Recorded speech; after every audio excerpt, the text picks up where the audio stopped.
가지고 이제 울산 지역 전반에 대한 문제에 대해서 논의하고 있습니다. 참고해 주시면 될 것 같습니다. 여기 앞쪽에 계신 1등으로 오셨다고 한 네, 우리 앞으로는 근데 청년분. 그 저기 미리 와서 기다리기 그렇게 안 하시는 게 좋을 것 같아요. 네, 다른 방안 한번 그럼 강구해 시간, 보도록 다른 하겠습니다. 합리적인 방안을 찾아보시죠. 네, 알겠습니다. 안녕하십니까, 이재명 대통령님. 또 더 생산적인 만남으로 뵙게 돼서 진심으로 그래요? 영광입니다. 저는 울산에 20년 가까이 살게 된 울산 토박이 현재 대형 고등학교 졸업을 앞두고 있는 학생입니다. 아, 고등학생이에요? 네, 졸업. 아까 문화체육관광부 장관님이 말씀하신 것처럼 울산이 문화의 다채로운 꽃을 피우기 위해선 무엇보다 교통이 필수적이라고 생각합니다. 저는 울산철도 정책을 역 중심이 아니라 시민 중심 환승 체계로 전면 전환하자는 제안을 드리고 싶습니다. 울산에는 지하철이 없는 것으로 유명합니다. 따라서 저는 울산에 현재 동해선과 같은 지상철이 있는데 현재 이러한 역 중 망량역, 계운포역, 덕화역은 유동 인구가 적고 정작 울산 시내를 관통하는 역은 없습니다. 따라서 저는 울산 철도 정책의 기준을 역을 어디에 놓느냐가 아니라 사람이 어디에서 갈아타고 머무느냐로 바뀌어야 한다고 생각합니다. 따라서 도심을 관통하는 핵심 환승축을 만들고 버스, 트램, 광역철도를 한 번에 연결하는 울산형 환승 허브를 제안드리고 싶습니다. 다 했어요?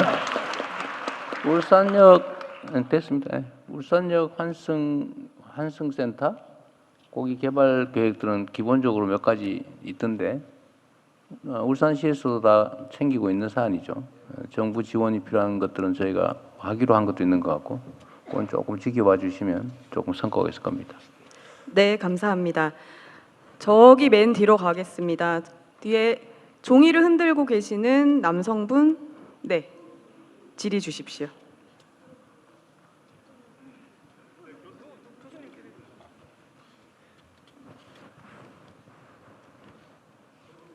예, 저는 지역대학병원에 근무하고 있는 전문의 양동석입니다.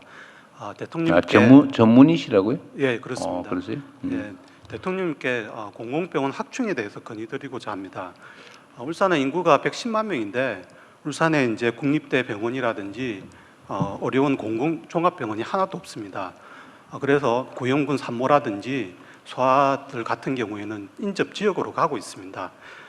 울산 의료원 설립은 25년 동안 모든 선거에서 제일 공약이었습니다. 그럼에도 불구하고 아직 소식이 없습니다. 그 이유는 예비 타당성 조사라고 합니다. 이 예비 타당성 조사는 그동안에 의료원을 설립하겠다는 모든 지역에서 통과된 적이 없습니다. 지금 울산 의료원의 저번에 예타에서 미끄러지고 그다음에 어린이 종합병원으로 만든다 그거 지금 예타 중이다 그 얘기하는 거예요? 그거는 이제 시에서 자체적으로 용역 조사를 하고 있습니다. 하고 있는데. 네, 제가 말씀드리고자 하는 거는 예비 타당성 조사가 기재부 내에 KDI에서 하고 있는데 내부 규정이 비합리적이라고 생각합니다. 왜냐하면은 건축가하고 그다음에 경제 전문가는 포함되지만은 그 안에 정작 보건 의료 정책 전문가는 포함이 되지 않습니다.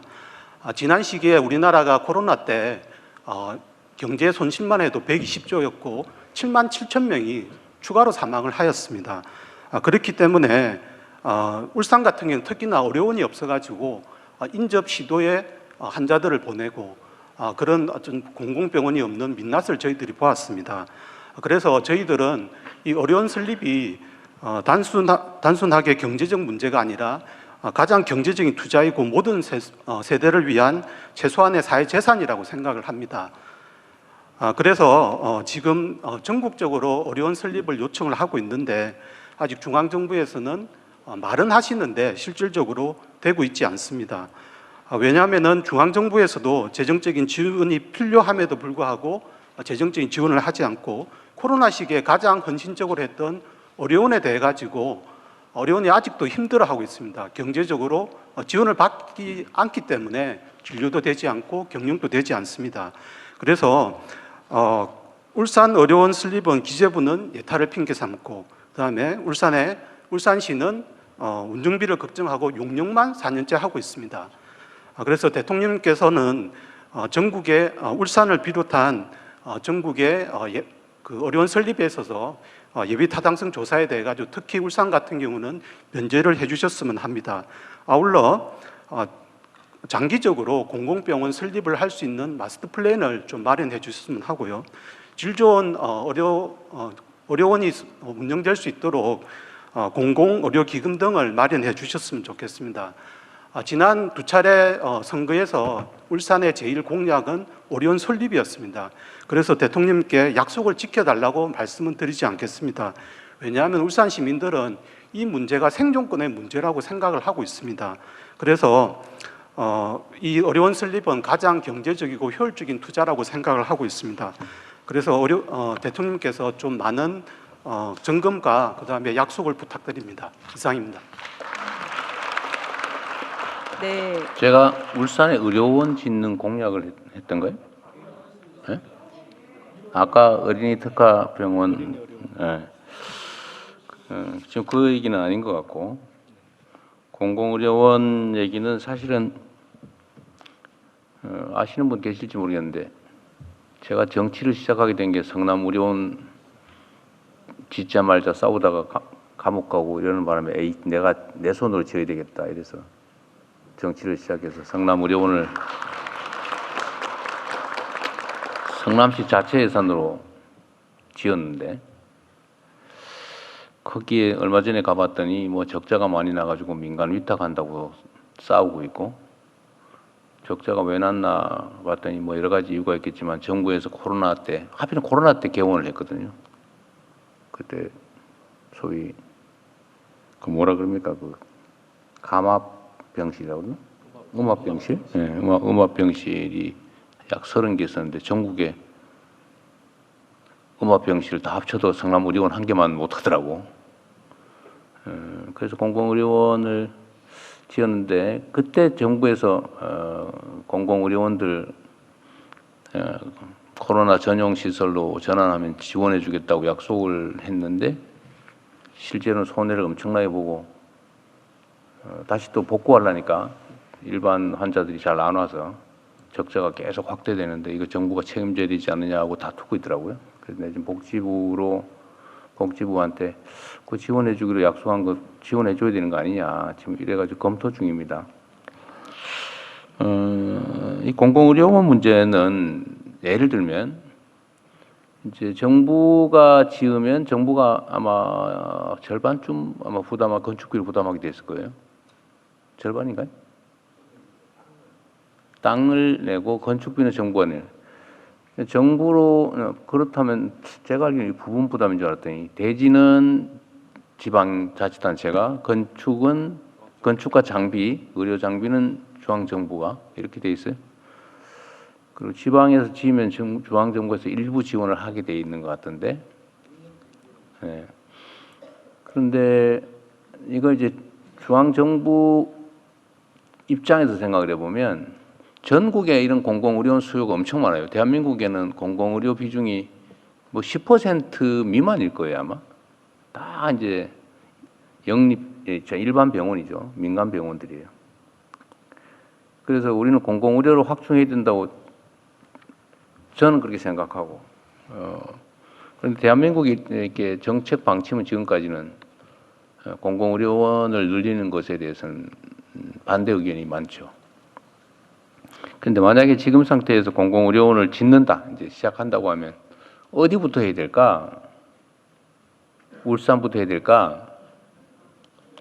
아니죠. 미안하지만.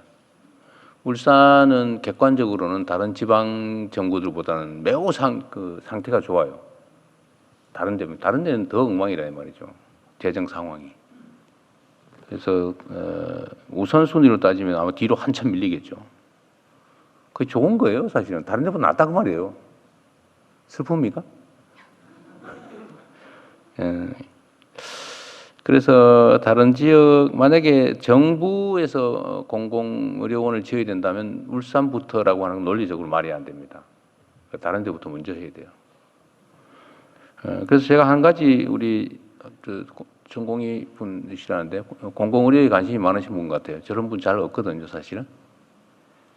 공공의료에 관심이 많으신 분 같은데 사실은 중앙정부에서 일률적으로 짓는 게 불가능하기 때문에 재정 부담이나 지금 현재 상황이나 또 민간 의료 시설이 많은 상태에서 공공의료 시설을 거의 조 단위로 들어갑니다. 한 개 병원 짓는데 보통 건축비 한 적어도 2, 3천억이 들어가거든요. 그 정도 돼야 제대로 돼요. 한 500병상 하면 대개 한 2천억 이상, 장비까지 아마 3천억 가까이 들지 않을까 싶어요. 대개 한 그 정도 됩니다. 그 10개만 지어도 돈이 몇조 원이 들어가는 거예요. 그래서 쉽게 결정하지 못하는데 해결하는 방법은 지방정부에서 자체적으로 짓는 거예요. 성남시도 지었잖아요. 기초 지방정부인데. 재정이 성남보다 울산이 그래도 낫지 않을까요? 마음먹기 나름이 아닐까 싶어요.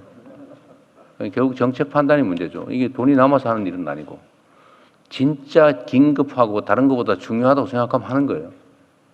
근데 이거보다 더 급한 게 있다라고 판단하면 못하고 딴 거 해야 되는 거죠. 지금까지라면 그래 왔겠죠. 지금도 마찬가지. 제가 보기에는 결국 정책 판단의 문제다. 그건 누가 결정해요? 울산 시민이 결정하는 거죠. 결국 울산 시민이 결정하는 겁니다. 물론 진짜 현실적 권한은 여러분이 울산 시민이 뽑은 사람이 결정하겠죠. 현실적으로는. 그러나 아니, 내가 좀 원론적인 얘기를 하는 겁니다. 결국은 판단이 문제다. 아니, 어느 쪽이 잘 됐다 못 됐다 얘기하는 거 아닙니다. 정책이란 어느 한쪽이 일방적으로 옳은 건 아니고 그런 건 정책이라고 하지 않습니다. 일방적으로 옳은 거는 진리라고 하죠. 정책이라고 하는 건 정책이란 판단의 여지가 있는 다른 것들입니다. 이렇게 생각할 수도 있고 저렇게 생각할 수도 있고 이 정책이 찬성하는 사람은 옳은 사람이고 반대하는 사람은 나쁜 사람 그렇지 않아요. 다 온당한 이유가 있는 거예요. 다만 그건 결단의 문제인 거죠. 민주주의 국가에서 결단의 주체는 누구? 국민이죠. 울산시의 정책의 주체는 울산 시민이죠. 여러분들의 판단에 달려있다. 중앙정부가 울산에만 예외로 공공의료원을 지어줄 수는 없어요. 물론 뭐 소규모 특화된 뭐 어린이병원 이런 거 할 수 있죠. 뭐 산재병원 뭐 할 수 있죠. 여기 특히 공장이 많으니까. 그러나 일반 시민을 대상으로 한 공공의료원을 정부 예산으로 울산에만 짓자. 그럼 광주 가만히 있겠어요? 전남 가만히 있겠어요? 불가능하죠. 정부 입장에서. 그래서 그건 여러분이 판단해서 해야 될 일 아닌가 싶습니다. 되게 원론적인 얘기에서 드린 말씀이에요. 네. 네, 감사합니다. 이번에 여성분으로 다시 가겠습니다.